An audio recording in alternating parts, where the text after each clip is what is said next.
చిన్న సెల్ తీసుకో, నమ్మకస్తులకి 4 నంబర్లు ఇచ్చుకో, అవసరమైన వారికి. పనికి మనలతో కట్ చేసి పడేసాయి. నేత్రాశ పాపం ఎక్కువైపోయింది. సెల్ ఫోన్ ఉన్న కానీ ఊరికి అదే పనిగా చూస్తా ఉన్నానంటే చేయగలిగింది ఏం లేదు. మనసు రాయి చేసుకోవటం, చిన్న సెల్ కొనుక్కోవటం, పెద్ద సెల్ పగలగొట్టడం, చేయగలిగింది ఏముంది అని. అట్ట కాదు అన్నయ్య, నేను వాక్యాలు చూస్తానంటే అట్టయితే ఉంచుకో. దేవునికి స్తోత్రం. వాక్యాలే చూడు జాగ్రత్తగా, బాగుపడతావు, బలపడతావు. ఏదైనా సరే నేను ఈ విషయంలో శోధించబడే అవకాశం ఉంది, ఆ స్పాట్లోకి వెళ్తే నేను డిస్టర్బ్ అయ్యే అవకాశం ఉంది, ఇక్కడ నేను బుక్ అయ్యే ఛాన్స్ ఉందంటే ముందు అక్కడి నుంచి ఎస్కేప్ అయిపోవాలి. ఇది కొద్దిగా వర్క్ చేయాలి అక్కడ. తెలుసు కొంతమందికి, నేను ఇక్కడ కూర్చొని ఈ మీటింగ్ వేస్తే ఖచ్చితంగా నేను తేడా పడతానని తెలుసు. కొంతమంది ఉంటారు త్రాగుబోతు మహారాజులు. మనవాడు మానుకొని ఉంటాడు. ప్రార్థనకు వస్తా చక్కగా తెల్లటి బట్టలు కట్టుకొని, బైబిల్ తీసుకొని, కుటుంబంతో కలిసి ప్రార్థనకు వస్తా, హల్లెలూయా స్తోత్రం, వందనాలు ప్రభు అనుకుంటూ వస్తుంటాడు చర్చికి. ఈ తయారవుతారు దెయ్యం బ్యాచ్. ఇదేందో కానీ తాగుబోతు వాళ్ళకి ప్రత్యేకమైన అనుబంధం ఉంటుంది. అసలు వాళ్ళ ఐక్యత, వాళ్ళ ప్రేమ, దేవుడి ప్రేమను చూపిస్తారు వాళ్ళు. వాడి దగ్గర డబ్బులుంటే సింగిల్గా ఒక్కసారి కూడా ఒక్క తాగుబోతు తాగడుగా. మరీ భేద స్థితిలో ఉన్నాడు తప్ప కాస్త ఆర్థికంగా ఉంది అంటే అవకాశం ఉన్నంత వరకు నలుగురికి బోపిస్తానికి ట్రై చేస్తాడు. ఎందుకనుకున్నా అవసరం ఉన్నప్పుడు నలుగురికి బోపిస్తే, లేనప్పుడు ఎవరినొకండి బాధొచ్చు. అది ఆ ప్రేమ రహస్యం. పిలుస్తారనమాట. మానుకున్నాడు, చక్కగా ప్రార్థనకు వస్తున్నాడు. బావగారు వెళ్ళందా అంటాడు. ఆడికి వెళ్ళాలేదా, ఈరోజు మనకు పని అయింది, కాస్త డబ్బులు వచ్చినాయి, అందరం కలిసి చిన్న పార్టీ పెట్టుకున్నాం, నువ్వు లేకపోతే ఎట్టా, నువ్వు రా అంటాడు. భక్తుడయ్యాడు కదా, మారిపోయాడు కదా. ఏమనాలా? హోటల్కి పిలిస్తే వెళ్ళి తిందాం, ఈ బార్ షాపులకి ఏమంటారు రెస్టారెంట్లకి వాటికి వీటికి రమ్మంటే ఈ పనికి మాలిన వారాలు నేను రానురా. అంతగా మీకు ప్రేమ ఉంటే ఓ బిర్యానీ ప్యాక్ తెచ్చి నాకేం నేను తింటాను, అంతే, నేను రాను. కొంతమంది తెలుసు నేను బలహీనుణ్ణి, ఆ స్పాట్లోకి వెళ్తే నేను తేడా పడతాను, వీళ్ళు మామూలు కాదు అనుకున్నప్పుడు కట్ చేయి, అంతే. వాడి నుంచి పారిపో. అంతేగాని వాడితో నిలబడి పార్టీయా నేను మానేశాగా, నేను ఇప్పుడు వాటలేదుగా, నేను తాగట్లేదుగా, నాకు తెలుసులే బాగా, నువ్వు తాగట్లేదుగా, నువ్వు తాగుతున్నాను మేము అన్నావు, నువ్వు మానుకుని భక్తుడు అయ్యావు కదా అంటే అయ్యానుగా. ఇంతకేంది, ఎంత వచ్చింది? వాడికి వచ్చిందో 1,00,000 రూపాయలు వచ్చింది అంటే. 1,00,000 వచ్చిందా, అబ్బో గట్టిగానే ఉంటుందిగా పార్టీ, ఈసారి అది తెప్పిస్తున్నాం, అది స్పెషలో. గుటకేస్తాడు అప్పుడే, గుటక స్పెషల్ అనేసరికి ఏం లేదు కానీ మానేశాలే, తాగట్లేదు. పాపం అమ్మాయి తెలిసినా కూడా ఊరుకోదు, ఎందుకు వచ్చిన గొడవ, సగం సందు. అయినా నువ్వు ఆడికి వస్తే మేమేమో నీకేమైనా బలవంతంగా దాపిస్తామా, లేకపోతే నువ్వు ఆడికి వచ్చావని ఏమన్నా అక్కకి చెబుతామా? నువ్వు రావాయా, ఎందుకులే అని. అరే ఆ మెతకెందుకు, పొండిరా బాబు నేను రానంటే పోయిద్దిగా, ఎందుకులే అని అంటే వాడు ఇంకొంచెం పట్టుపడతాడు. ఇది ఎట్ట తెలుసు అంటున్నారా? అట్ట పోయి బుక్ అయిన వాళ్ళు చాలామంది ఉన్నారు, అందుకని చెబుతున్నాను నేను. నమ్మకంగా వెళ్తాడు, చిన్నగా ఏమనుకొని వెళ్తాడు, మనం వెళ్తాం కానీ తాగుతామా ఏమన్నానా, మనం తాగంగా అనుకుంటాడు. కానీ దుష్ట సాంగత్యం మంచి నడవడం జరుపునని ఉందిగా, పోతాడు. ఆ డార్క్ లైట్లు ఉంటాయి ఆడ, అందులోకి అడుగు పెడితేనే అదొక రకమైన వాతావరణం కనపడుతుంటుంది.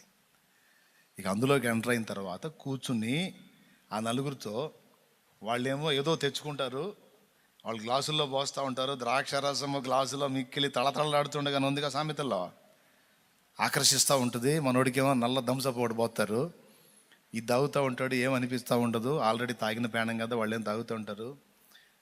ఏం బ్రాండ్ రా అంటాడు. ఏ బ్రాండ్ అయితే నీకెందుకులే, నువ్వు థమ్సప్ తాగు, నువ్వు థమ్సప్ పొడివే. అదే నాకెందుకులే, బాగా ఘాటుకుందా, ఘాటో లైటో నీకెందుకు, నాకెందుకులే. చిన్నగా ఒక రౌండ్ తాగినాక వాడికి ఎక్కిద్ది, అటు కూర్చున్నోడికి ఒక గ్లాసులో పోస్తాడు. పోసి ఈడి ముందు తెచ్చిపెట్టి, బావా ఇది నువ్వు దాక్కపోతే నా మీద ఒట్టే అంటాడు. ఈ ముక్క కోసం ఎదురు చూస్తుంటాడు, ఎందుకంటే అయిపోయింది పని. శోధింపబడే స్థలంలో కూర్చున్నప్పుడు ఆకర్షిస్తూ ఉంటుంది. అది కాదు అనదు నీ శరీరం. డ్రింక్ మీద పోల్చి చెప్పా, లైంగిక విషయాలు కూడా ఇదే వర్తిస్తుంది. అర్థం చేసుకోవటానికి ట్రై చేయండి. నేను చెప్పే విషయాలు నయానో భయానో, నవ్వించో కవ్వించో, ఒక ముఖ్యమైన సమాచారం మీ మైండ్లోకి తీసుకెళ్ళాలన్నది నా ప్రయాస. దేవునికి స్తోత్రం చెప్పండి. మద్యం మీద పోల్చి చెప్తున్నా, సకల విషయాలకి ఇంతే ఉచ్చు. అవతల మనిషి కొంచెం మెతక భావం కలిగి ఉన్నారు, వారితో నేను సంభాషిస్తే ఖచ్చితంగా తేడా పడతాను అనుకుంటే కట్ చేయాలి. అవతల వ్యక్తులు కట్ అయ్యే అవకాశం లేకపోతే నువ్వే కట్ అయిపోవాలి. కాస్త 10 కాలాల పాటు పవిత్రంగా బతకాలి, పరిశుద్ధంగా బతకాలి, భక్తి కాపాడుకోవాలి, దేవుని యొక్క నీతి నియమాల్లో ఉండాలి, మనశ్శాంతిగా ఉండాలి, సంతోషపెట్టాలి దేవుణ్ణి అంటే, బలహీనమైన పాపాల్లోకి వెళ్లకుండా కాపాడబడాలి అంటే తప్పదు, పారిపో, తప్పించుకో. ఈ రౌండ్లో కూర్చుంటే నన్ను బుక్ చేస్తారు. ఈ మనిషితో సంభాషణ చేశానంటే ఖచ్చితంగా నేను తేడా పడతాను. అన్యుల సంగతి అటుంచి విశ్వాసులైనా సరే, అన్న అనుకున్నా, అక్క అనుకున్నా, తమ్ముడు అనుకున్నా, చెల్లి అనుకున్నా, ఏదనుకున్నా సరే హద్దే.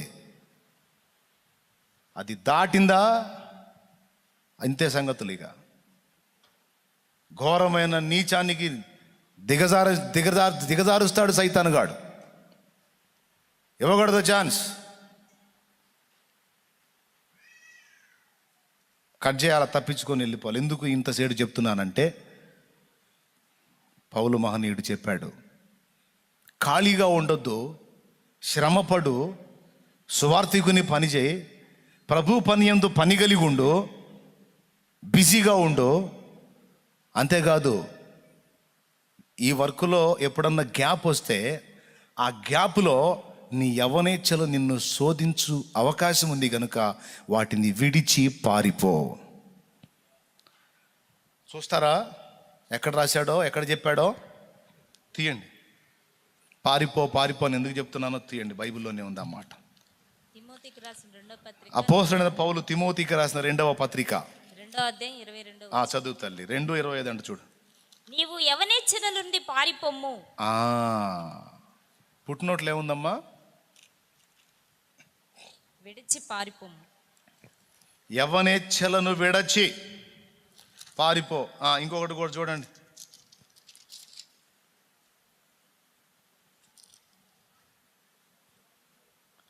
కొరింథీయులకు రాసిన పత్రిక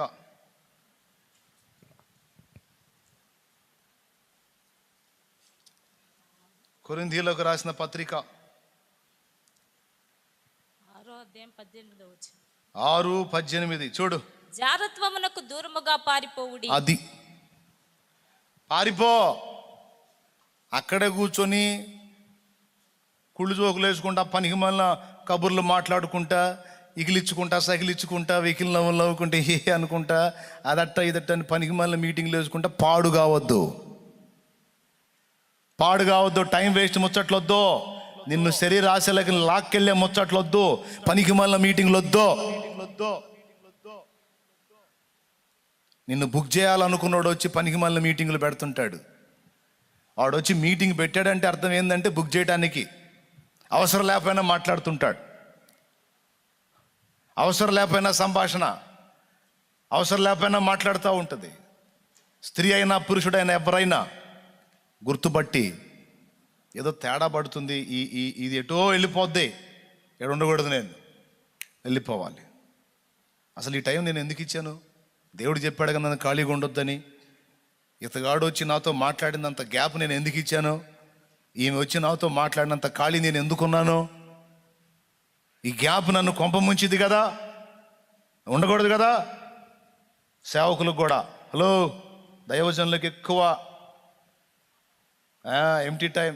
ఆదివారం ఓ ప్రసంగం, శుక్రవారం ఓ ప్రసంగం, మిగిలిన టైం అంతా ఖాళీయే. ముఖ్యంగా పాస్టర్లకి, పాస్టర్ అమ్మలకు కూడా ప్రభు పని యందు మనం ఆసక్తి కలిగి ఉండాలి, ఖాళీ ఉండొద్దు. ఈరోజు